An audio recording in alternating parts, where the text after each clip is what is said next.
#1 plate. Yeah, it looks good. Loving the social media. Love the fact that we can instantaneously talk without even talking nowadays. You know what I mean? We can see things without having to push the envelope. It's amazing what technology has done for us. We got Chris Clayton, the 23 out of Howell, New Jersey, lining up. Logan Stanfield out of Peru, Indiana. Where are we at as far as the pro race goes? We're about 2:37 right now, I think. We're getting some water going down on the track. 22 minutes until it's time to go pro ATV racing. Yes, it is. And we do have, just double checking to make sure we had bikes on the starting line. We were going to sit here and wait for a gate to drop that wasn't going to drop. So we got open B class. We're going to get a few more of these in, or at least a couple more before the pros come out. We got Dayton Berman out of Shippensburg, PA with us on board the number 53, the 100, Noah Mickelson from Eota, Minnesota. He won his qualifier earlier today.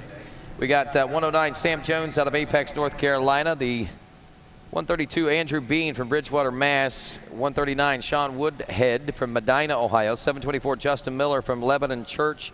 798 Drake Colling from Brimfield, Illinois. Then we got the 826 of Jacob Hill from Lansing, Michigan, and the 834 of Casey Loring from Raynham, Massachusetts. 929 Justin Fisher from New Florence, Pennsylvania. A bit of maintenance going on right now, and of course an opportunity to rest ourselves for just a moment while we wait for the drop of the gate. Maybe grab a quick drink of water and all that good stuff. As you know, Rodney, speaking of resting, if you look over here to the starting line here, you see Chris Harris resting himself on the partition for the gate to keep people out of there. Chris, come on over here. We want to talk to you. This is the ATV Supercross presented by Fly. We got a moment here, so we're going to get Chris over here and hear his thoughts on how things are going down so far. Yeah, I know he was pretty excited and loved what was going on there last year. I've been watching. He's been hanging out basically someplace close to be able to see the track the entire day, I think, and having him here in support of this and Fly and Jason Thomas and all the folks, the big wigs coming in. It's been pretty cool. Chris, welcome again to ATV Supercross, and this is part of a vision of yours with the company and everything to see this thing come to fruition, and so having you guys involved in it, it's got to make you feel pretty special, huh? Yeah, it's a special thing for us to be a part of this whole event, and it's been 13 years in the progress for me to get Fly Racing where it is in the ATV world. Yeah, well, I'm going to commend you. You've done a great job because we've seen a lot of Fly gear over the course of the last few years. In that time, I've seen it just growing exponentially. Every year, it seems like there's more and there's more and there's more and more. And to see you guys out there, it shows the kind of participation you got not only in the sport, but what kind of dedication you have to the riders themselves that are participating in it. Yeah, it's definitely a family sport in the ATV world for sure, and just to see it grow and be involved, I tried to pay attention to the family and the kids growing up with John and his little girls. It's a great thing to see, and see him here at the track and hear him about riding. I just can't look forward to build some little girl gear for him. You know, it's exciting. So. Yeah, I'm just happy to be here. So you've been a part of a lot of these guys' programs, I guess, for a while then, huh? Yeah, I've helped Johnny out for like 11 years now. Wow. So I think he's my longest sponsored rider I've got.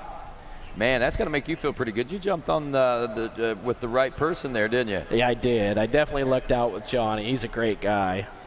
So. Well, that's great. Now, what's some of the innovative things that Fly's come out with here recently? I mean, I know your casual attire, like what you got on right there. That's pretty slick. Yeah, I'm digging the one-off factory support shirt I got going this weekend, and the new mesh line that we launched this weekend with the ATV GNCC. I think that was the first that the ATV World got to show a gear line first before the Supercross or motocross guys. And have it here and all the top pros and a couple Pro-Am guys, this is really exciting. So who was some of the ones wearing it over at GNCC?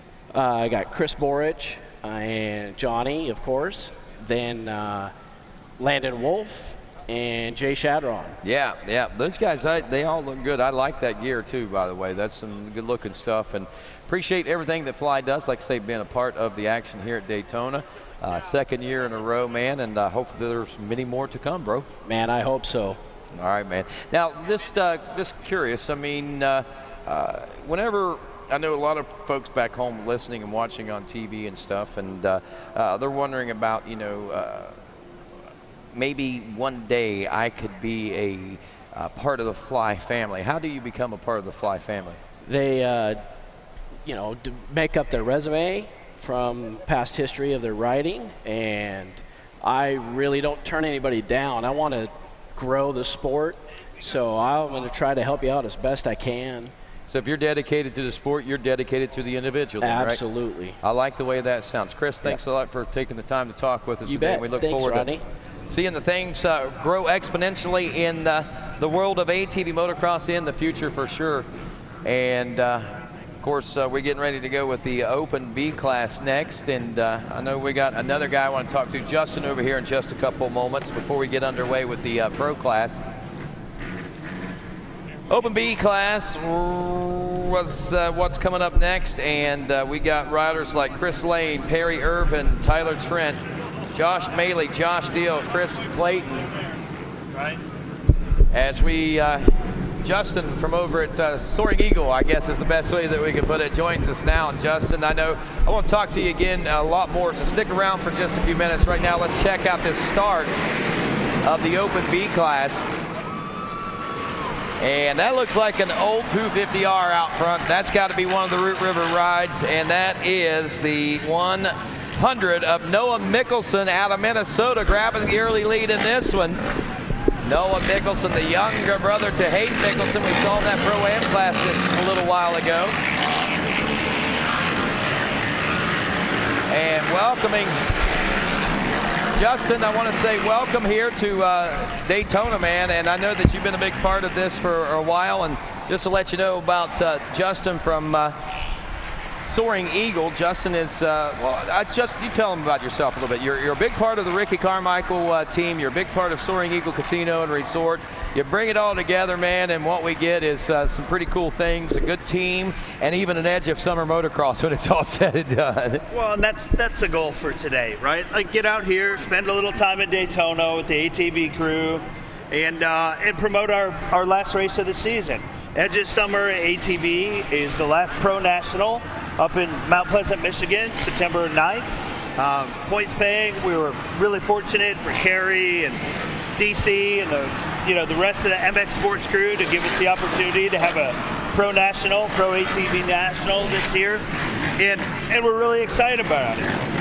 We ran one last year for the first time, and had a great turnout, 18 of 20 pros. And this year we're just hoping to bring a bunch more amateur folks out and drive recognition for the event. That's awesome, man. And again, we talked about it last night, but the folks watching at home and stuff on RacerTV.com and that weren't here last night, I mean, that event was really a huge success. No doubt. Epic event, high bid track. Randy Poulter, same guy that does all the national tracks for everybody, built the track for us. 1.5 times Supercross track in the middle, and somewhere between a third and a half the size of motocross track around the outside. About 2.5 mile track. The hotel and casino is epic. 500 plus room luxury hotel. Go ahead, I'm sorry. I just watched that launch, man. We just saw the pass take place right there. Drake Coling, Noah Mickelson going at it, I think, there. And I think Noah had to launch pass in there. But anyway, go ahead. No, man, great luxury resort, casino, water park. You've got a PGA golf course. You've got a great kids club. Great summer concert series, spa for everyone.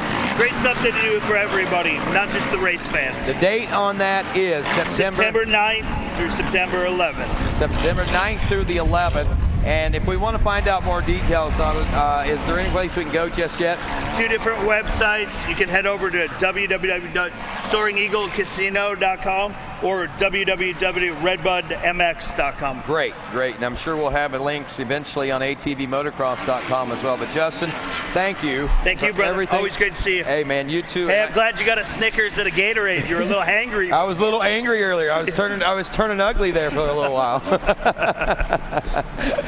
Justin is right. He was standing by. He saw me cut a shine there for a minute, man. That was funny.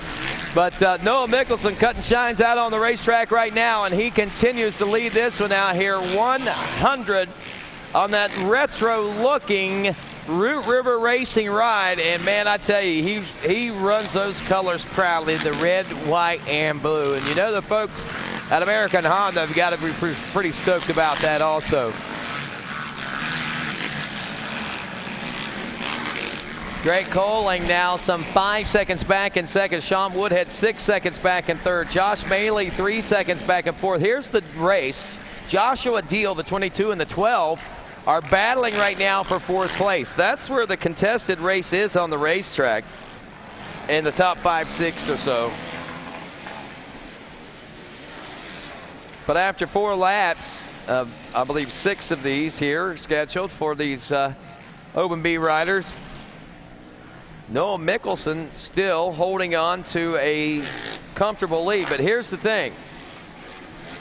Just lost 1 second. He's got about 2.5, 3 laps to go. If he backs off his pace very much more, and if Drake Coling picks up his pace very much more, we may see this thing tighten up and turn to be out a little bit more competitive race than what we think, and that's what we're looking at right now. There's Coling back there behind him, and still got a ways to go before he's going to be able to reel him up. But look how aggressive the 798 is right now, as he is faced with a white flag and 1 lap to go. So 5 laps complete.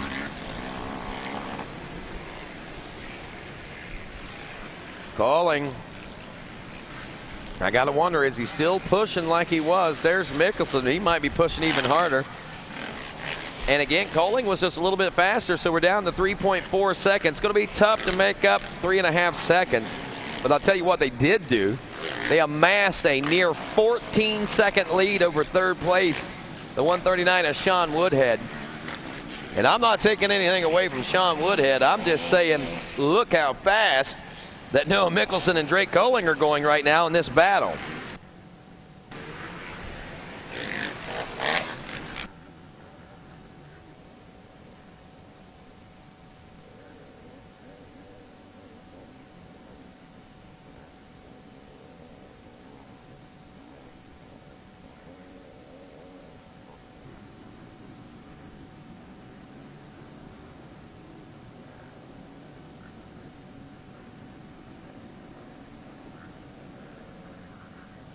Noah Mickelson taking the win and Coling taking second.